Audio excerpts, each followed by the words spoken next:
A mother wolf asks tourists for help. What they found will break your heart.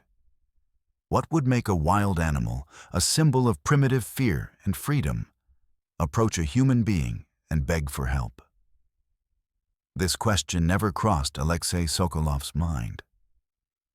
He came to the Tikaya Zavod Reserve for peace and quiet, to turn off his phone, forget about pressing deadlines and endless meetings. He just wanted to walk through the forest, listen to the birds singing, and feel like a good father who had taken his family out into nature. His wife Olga seemed to have a different goal. Her camera clicked incessantly, capturing every leaf, every caterpillar. Her attentive eyes were not looking for peace, but for a story. Their 10-year-old son, Misha, just wanted adventure. Real adventure, not the kind you read about in books. The July sun shone through the thick pine trees, creating bizarre patterns of light and shadow on the path.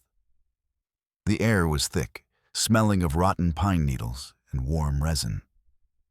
Alexei was already beginning to feel a pleasant tiredness in his legs and the very rejuvenation he had come for. He was just about to suggest taking a break when Misha froze and grabbed his arm.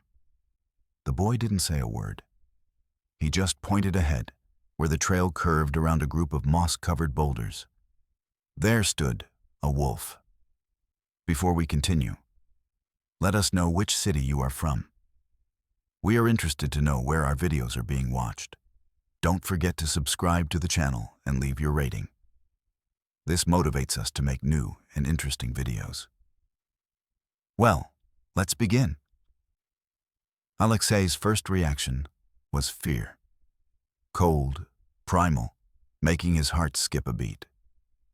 He instinctively shielded Misha with his body and backed away, looking for Olga. She was standing a little behind him, and her reaction was completely different. Instead of retreating, she slowly, without any sudden movements, raised her camera. The wolf did not growl. It did not bare its teeth. It just stood about 20 meters away and stared at them. It was a she-wolf, skinny with sunken sides and dull, matted fur. She didn't look angry. There was something else in her yellow eyes, something Alexei couldn't and didn't want to understand. It was like she was waiting for something. Olga, already looking at the beast through a long-focus lens, whispered, barely breathing, "Lesha, she's alone, and she's strange." The she-wolf took a step, then another, but not toward them, toward the thicket. She moved a couple of meters away, stopped and turned around. Her gaze was fixed on the people. She whimpered softly, almost inaudibly. The sound was not at all threatening. It was full of longing and something else. Pleading. Alexei felt a chill run down his spine, no longer from fear, but from bewilderment. "Let's go. Right now," he said firmly. But Misha, peeking out from behind him, whispered spellbound, "Dad, she's calling us." The she-wolf turned again and, limping on her front paw, disappeared behind the trees. They returned to the tourist base in oppressive silence. The administrator, a heavy-set man with a tired face, listened to Alexei's rambling story with poorly concealed indifference. Wolves? Yes, they're around. You were lucky she didn't come closer. Anything can happen in the wild. The main thing is to stay on the trail, and everything will be fine. His words were logical, but they didn't answer his questions. They didn't explain the animal's gaze. In the evening, in their small wooden house, Olga uploaded the photos to her laptop. "Look," she called to her husband. On the big screen, the wolf looked even more pitiful. Olga enlarged the image. "See? Her ribs are sticking out. Her fur is in terrible condition. And here, on her side, that's not dirt. It looks like some kind of stain, like from chemicals." Alexei stared at the screen. He was a pragmatist, a programmer. For him, the world consisted of code, logic, and understandable algorithms. The wolf's behavior didn't fit into that. Maybe she's just old and sick, all rabies, for example. Rabid animals are aggressive. They attack. But this one was asking for something. I could feel it. Misha, who had been silently drawing in the corner, came over and looked at the screen. She was very sad, he said, as if something had happened to her. The next day, Olga insisted on finding the gamekeeper. His name was Viktor Gromov. His house stood on the outskirts of town and contained nothing superfluous. Everything served a strict purpose. Viktor himself was a match for his dwelling. He was over 50, his face was covered with a network of deep wrinkles, and his eyes looked at the world with a heavy, long-standing cynicism. He listened to them, leaning against the doorframe and crossing his powerful arms over his chest. "City folk," he muttered, not addressing anyone in particular. "Every year it's the same thing. First they have a dancing seal, then a squirrel reading poetry." "We're not crazy," Olga snapped. "Here, see for yourself." She handed him the camera. Viktor reluctantly took it. He flipped through the pictures, enlarging the image with his calloused finger. Not a single muscle moved on his face. But his gaze lingered on the photo longer than Alexei expected. He silently returned the camera. "Stay away from the animals, and don't go anywhere except the permitted routes. The forest doesn't forgive mistakes." He was about to close the door, but Olga stopped him. She was limping, and she was calling us to follow her. Viktor froze. He looked at Olga with a long, heavy gaze. Something in her words seemed to pierce the armor of his indifference. "I'll check," he said curtly and slammed the door shut. Left alone, Viktor went over to the large map of the reserve hanging on the wall. The place the tourists had described, an old copper mine, abandoned 20 years ago. It was supposed to be reclaimed, but, as usual, the money had disappeared somewhere on the way from the regional center. It was a bad place. He grabbed his well-worn rifle and backpack and left the house. An hour later, he was already there. The Sokolov family's footprints on the trail were fresh, but he saw something else nearby. Wolf paw prints. He followed them.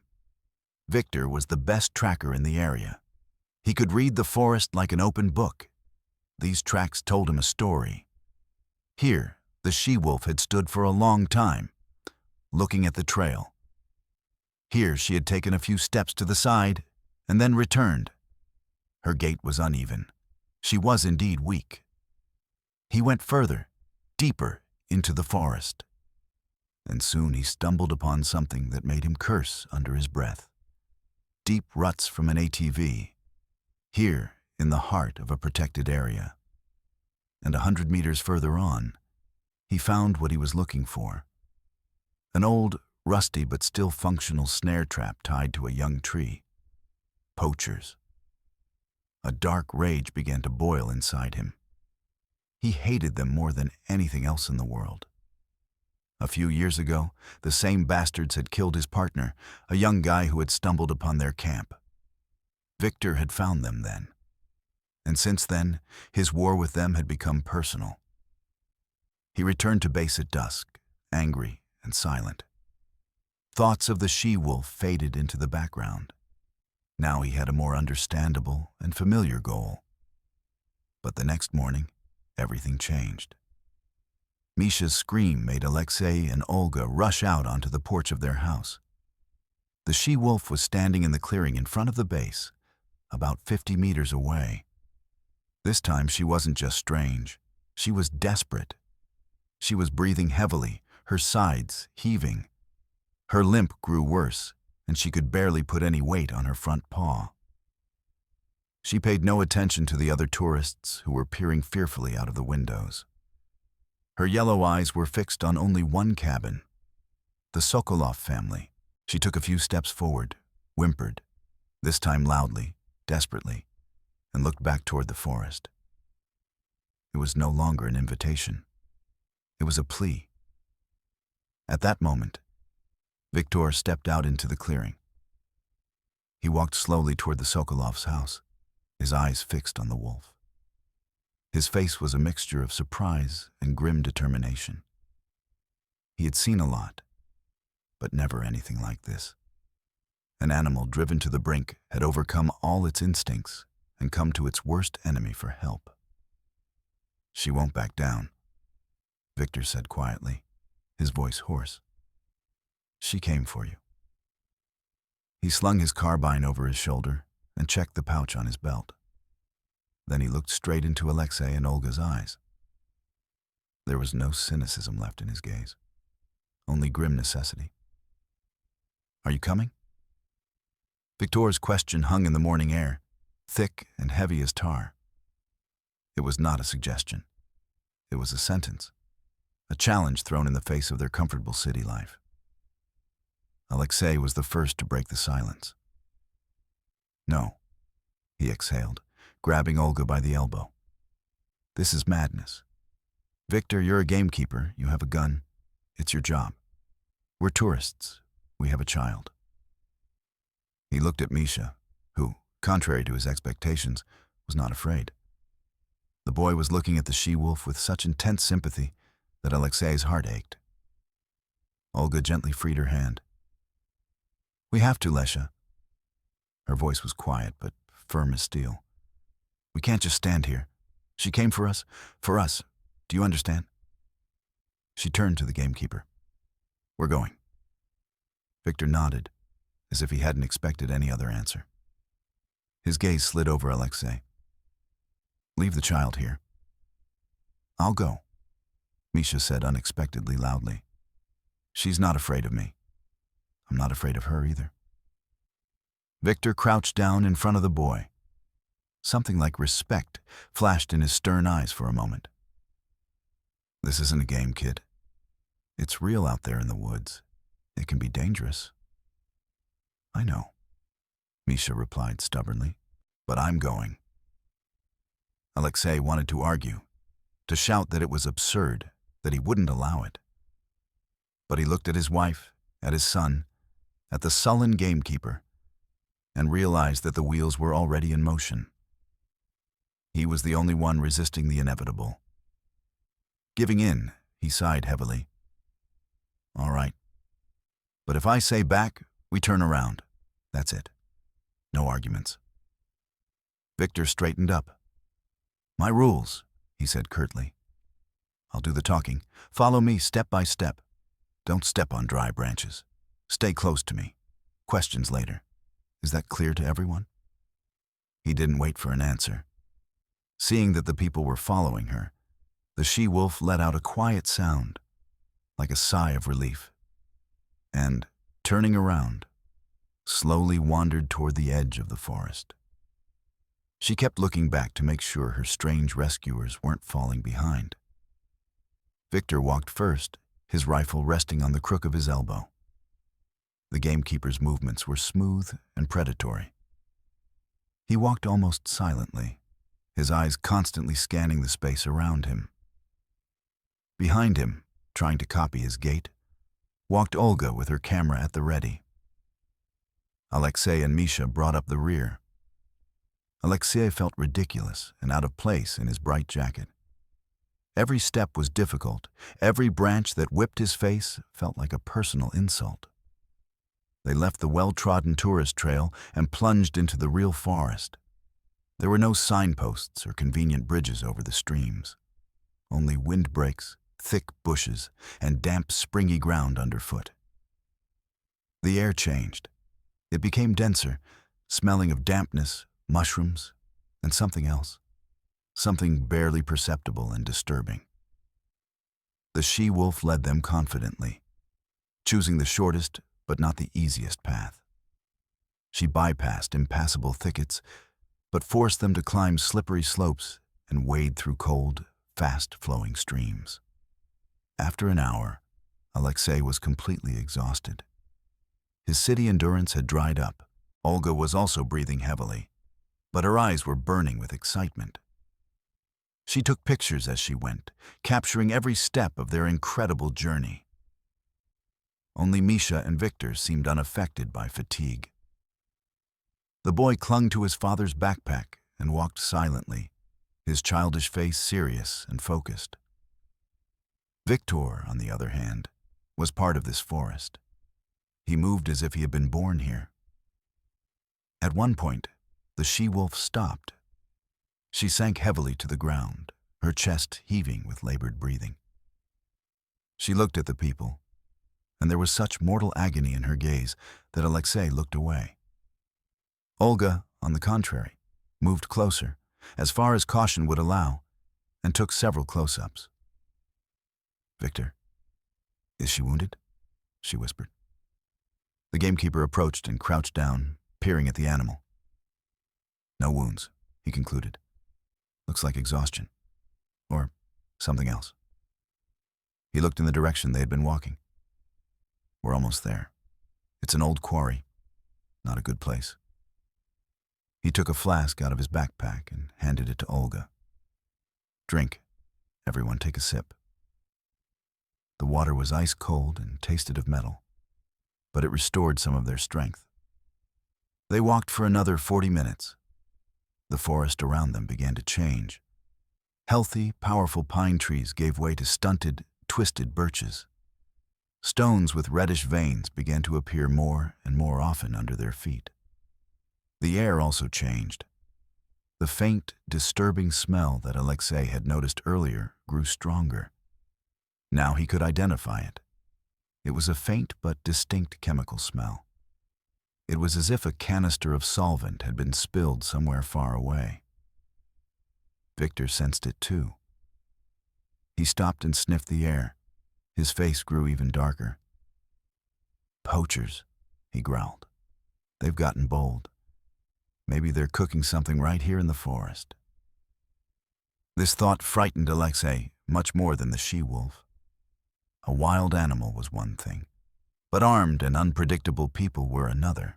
"Maybe we should go back?" he asked hopefully. "It's too late," Victor replied curtly. "Look." He pointed ahead. A clearing appeared through the trees. The ground was bare, gray-yellow, strewn with stones. It was the edge of an abandoned quarry, a huge scar left by man on the body of the earth. The she-wolf gathered her last strength, got up, and took a few steps toward the edge of this ugly pit. She led them there. She stopped at the foot of a huge pine tree that had been uprooted. Its giant roots intertwined to form a dark crevice that looked like the entrance to a cave. This was her lair. The she-wolf turned to the people. She was no longer whimpering. She just stared at them, breathing heavily. Her mission was accomplished. She had done everything she could. Now it was their turn. Victor slowly moved forward, taking the carbine from his shoulder. Alexei, Olga, and Misha followed him. The closer they got to the lair, the stronger the chemical smell became. It mixed with another sweetish, nauseating smell, the smell of decay. At the very entrance to the crevice, on the trampled grass, lay something small and motionless, a gray-brown lump of fur. Victor froze and lowered his weapon. Olga gasped and covered her mouth with her hand to keep from screaming. Alexei instinctively covered Misha's eyes, but the boy had already seen it. It was a wolf cub. It lay on its side, its tiny legs stretched out unnaturally. It was dead. A quiet, plaintive whimper came from the depths of the dark lair. There was someone else there. Someone alive. Viktor Gromov didn't say a word. He slowly lowered his rifle to the ground, his stern face momentarily losing its stony impenetrability, replaced by an expression of deep, long-standing grief. He had seen death many times, but the death of a child always felt wrong, like a piece torn out of the book of nature. Olga covered her mouth with her hand, her eyes filling with tears. The click of her camera sounded deafening in the dead silence, almost sacrilegious. She took pictures because she didn't know what else to do. It was her way of screaming. Alexei pulled Misha toward him, trying to turn him away from the terrible sight. But the boy resisted. He stared at the dead wolf cub with wide, unblinking eyes. In his child's world, where wolves were strong and brave heroes of stories, there was no place for such a scene. The mother wolf was breathing heavily, lying on the ground and not taking her eyes off the people. She no longer begged. She waited. "Stay here," Victor ordered hoarsely. He left his rifle by the tree and took a powerful flashlight out of his pocket. Taking a deep breath, he crouched down and stepped into the dark hole under the roots. His figure disappeared into the darkness. For those who remained outside, agonizing seconds of waiting began. All that could be heard was the rustling of leaves, their own heavy breathing, and a faint, intermittent whimpering from under the ground. It grew quieter and quieter, like a dying flame. Alexei felt his heart pounding wildly. He cursed himself for giving in to Olga's persuasion, for bringing his son here. All his instincts screamed that he should run away, back to the safe and familiar world of asphalt and concrete. Olga lowered the camera. She listened to the silence, her face a mask of suffering. She felt the pain of this she-wolf as if it were her own. Finally, Victor appeared.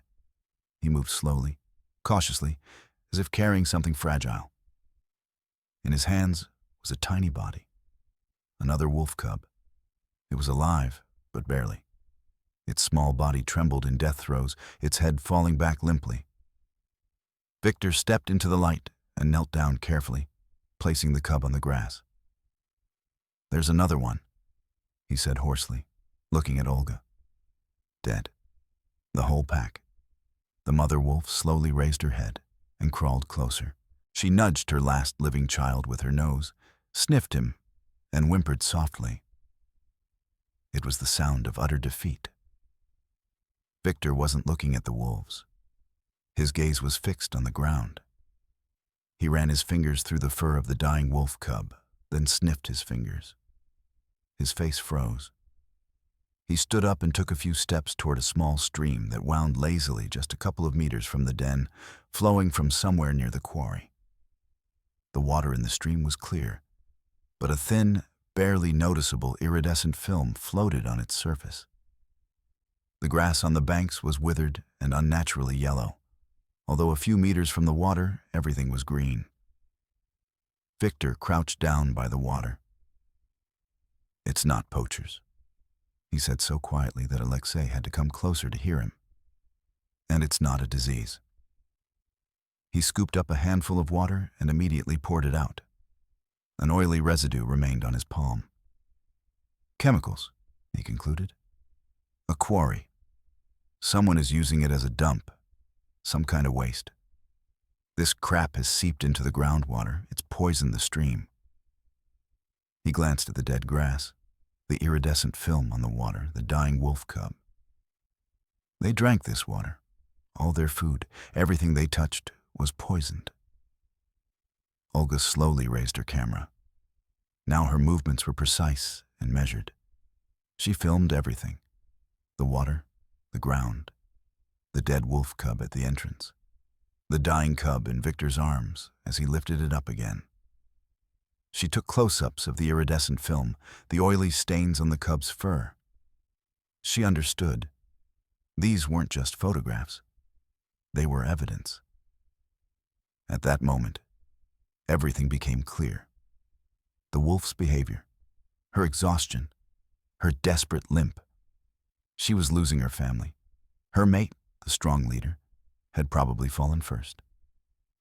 Then the cubs began to die, one after another, from an invisible enemy that could not be killed or driven away. Something was killing them from within, and she, driven to the brink, did the impossible. She went to ask for help from those she had feared all her life. She brought them here, to her dying offspring, hoping for a miracle. But there would be no miracle. Alexei looked at this scene, and his heart ached with icy horror and shame. It wasn't wild nature that was cruel. It was the person who, somewhere far away, in warmth and comfort, decided to save money on disposal and simply poured poison into an abandoned pit in the forest. The last wolf cub in Victor's arms twitched. Its little body stretched out and went limp. It was all over. The silence that followed was more terrifying than any scream. But it was broken by the mother wolf. She raised her head to the sky and let out a howl. It was not a battle cry or a call to the pack. It was a long, drawn-out, heart-wrenching cry. The cry of a mother over the bodies of her children. The wolf's howl filled the entire space. It penetrated the skin, vibrated in the air, and made the blood run cold. There was no aggression in it, only bottomless, all-consuming grief. Alexei instinctively covered his ears, but it didn't help. The sound seemed to come from inside. Misha pressed himself against him, his whole body trembling. Olga stood motionless, her face wet with tears, but she continued to film. She was recording this tragedy, feeling that she had to do it. She owed it to this mother, whose grief was as universal and understandable as the grief of any human woman. Victor slowly and carefully laid the last wolf cub's body on the ground next to the first one. He didn't look at the she-wolf. He looked at the quarry. His face was like a storm cloud. The rage that had been building up inside him for years, the rage against the poachers, the indifferent officials, the tourists who left trash behind, all found its focus. It was evil in its purest, most concentrated form. Evil that wore no mask, had no face, but killed as effectively as a bullet. When the howling subsided, the she-wolf slowly rose to her feet. She walked around her dead children, sniffing each one. Then she raised her head and looked at the people. Her yellow eyes were empty. There was no longer any supplication, hope, or even hatred in them. Only a burnt-out emptiness. She turned, and without looking back, walked away from her ravaged lair. Her limping gait was that of a ghost. She simply dissolved among the trees, leaving behind a deafening silence and 3 small, lifeless bodies. No one knew how long they stood there. Time stood still. Victor was the first to come to his senses. He approached Olga. "I need your photos," he said in a hollow, firm voice. "All of them. Especially the water, the ground, the wolf cub's fur. They're evidence. I'll write a report. I'll take water and soil samples." Olga nodded silently and handed him the flashcard from her camera. "We have to go," Alexei said. His voice was shaking. He felt dirty, complicit in this crime simply by virtue of being human. He took Misha by the hand. "Let's go, son." Misha didn't resist. He was unnaturally quiet. His adventure was over before it had even begun. It turned into a lesson he would remember for the rest of his life. The road back seemed endless. No one spoke. Everyone was lost in their own thoughts. Alexei wondered how he would explain to his son what he had seen. Olga thought about how her photos, taken for beauty, had become a chronicle of a crime. Victor wondered how he could get the sluggish, bureaucratic machine to work. He knew it wouldn't be easy. Cases like this often get bogged down in offices and slowed down, especially if there are people with money and connections behind them. But looking at his clenched jaw and eyes burning with rage, Alexei somehow believed that this man would not back down. Back at the base, they immediately packed their things. The atmosphere of relaxation was irretrievably poisoned. The administrator, Seeing their gloomy faces and learning that they were leaving a day early, merely shrugged. Their story, as Alexei recounted it haltingly, made no impression on him. A quarry? Who knows what's there? It's been abandoned for 100 years. It's a pity, of course, for the wolves. But that's nature, natural selection. These words caused Olga to fly into a fit of rage. Natural selection? She hissed. That's murder, and you all pretend that nothing is happening. She turned and walked to the car, slamming the door.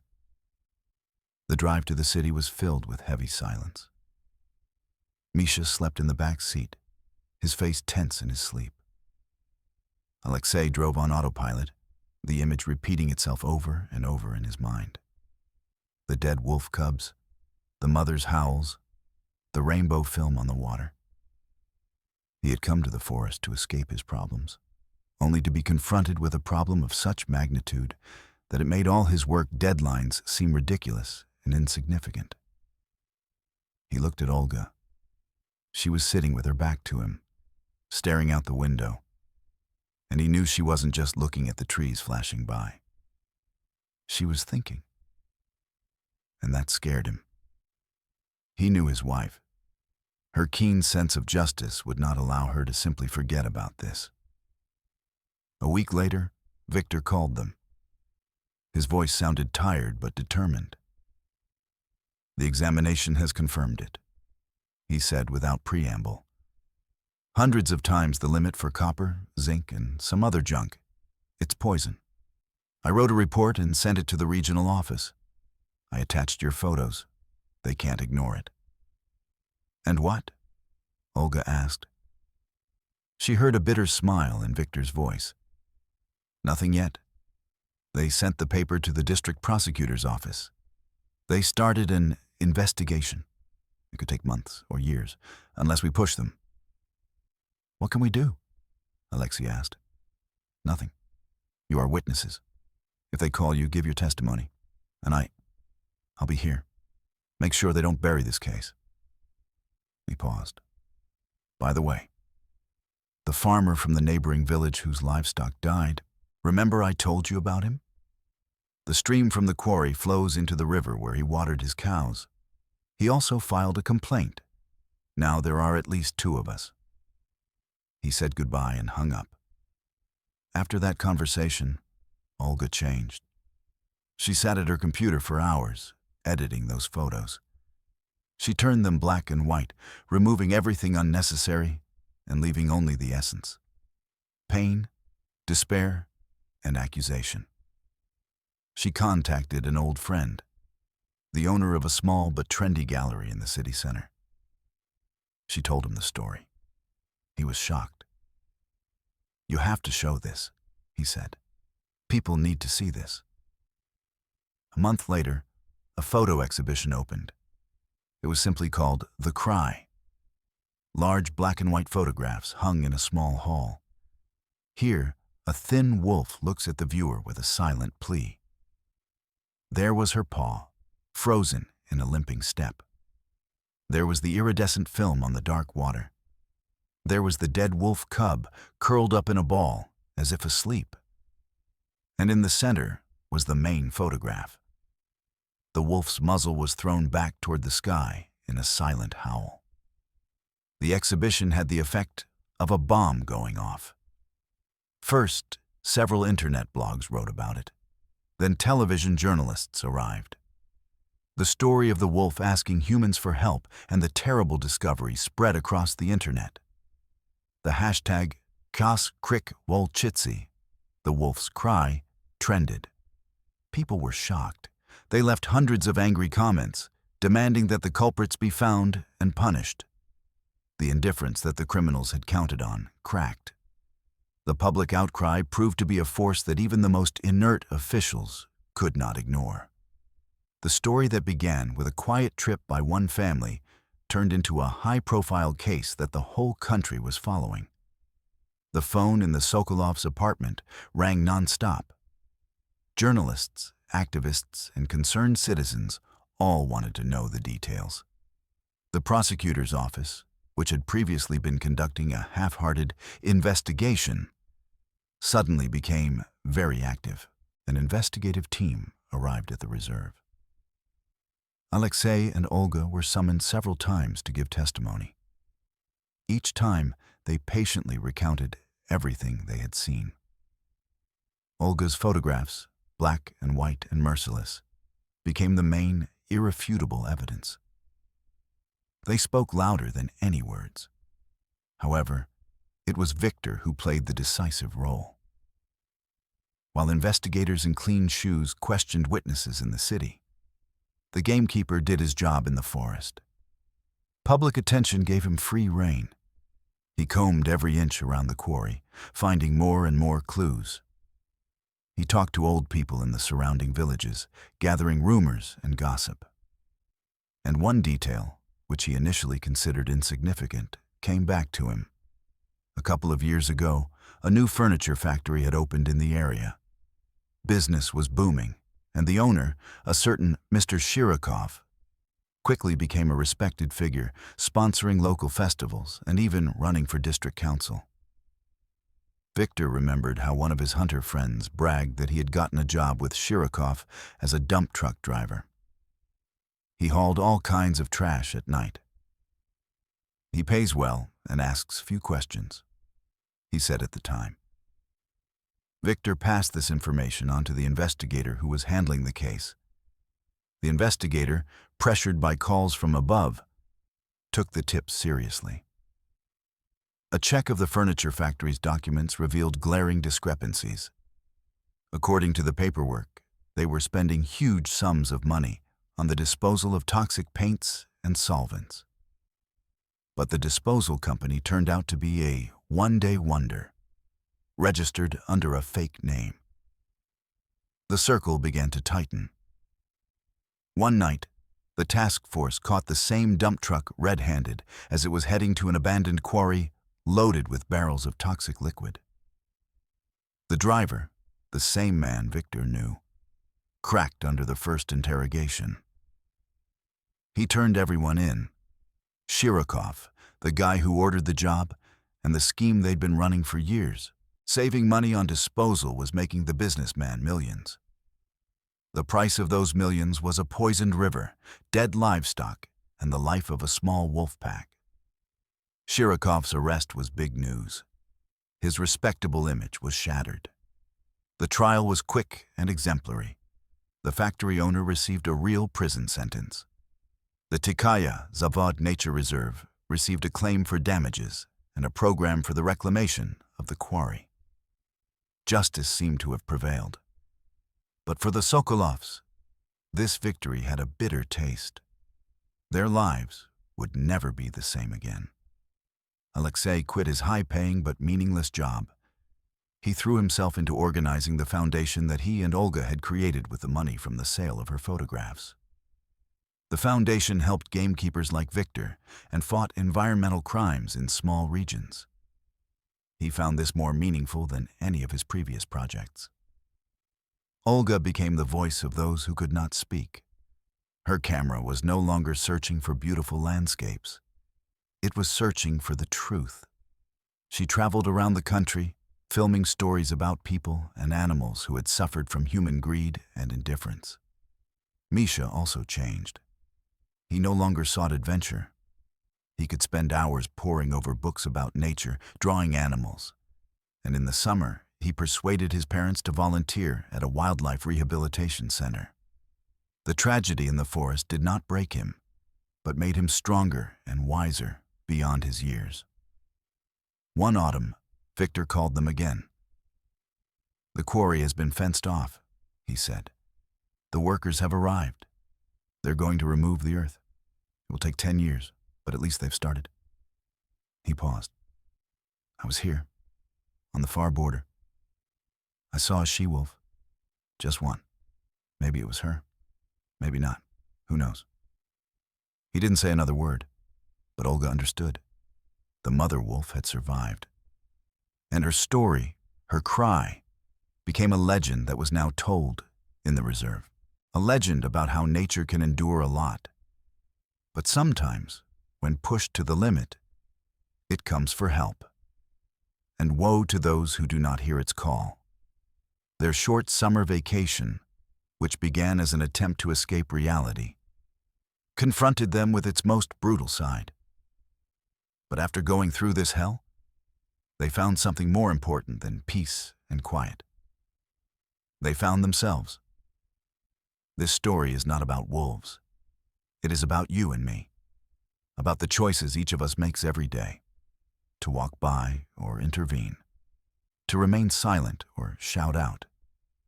Ultimately, these decisions determine the kind of world we will live in. Who do you think is primarily responsible for the tragedy in this story? The businessman who gave the order to dump the waste, or the system that allowed him to do so and turned a blind eye to the problem for years?